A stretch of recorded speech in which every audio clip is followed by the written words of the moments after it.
top zigzag que levo desde maio a voltas con esta, pois aquí ainda está húmido. Que este era con Katia tamén, Katia Levandú, que viscosa e algodón, creo que era así, viscosa e algodón. E isto usei unha agulla de 3,75 para facer basicamente un tubo que facía zigzag. E despois, vedes, fixenlle uns cordonciños, que o que fixen foi, son icors, pero de 6 puntos, en vez de icors de 3. E isto, o interesante, que como non é para min, que é para regalar, pode regular o largo que queira as tiras, simplemente falle o nudito un poquinho máis arriba e xa está, un poquinho máis abaixo. Ou se o quere de todo, pois vai ter que coser unha con outra, pero eso, que pode regulalo según o seu gusto, se quere máis escotado ou menos. E, non sei se recordades que a miña idea era regalarlo eso a miña amiga máis a súa filla. Entón eso, fixenlle o topa xogo para a nena. Este é o pequeniño e aquí está o da mamá. O da mamá e o da nena. Eu creo que lles vai gustar.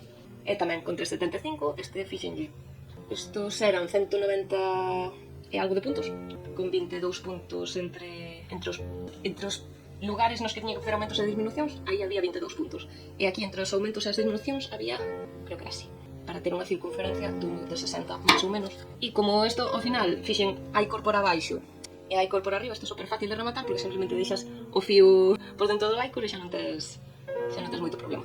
E nada, o de facer un zigzag cunha lana que vai facendo franxas de cor é unha forma moi fácil, moi sinxela de darlle un toque diferente. Porque isto, se fora simplemente de rayas, seguramente non me faría tanta ilusión facelo. Eu creo que lles vai gustar.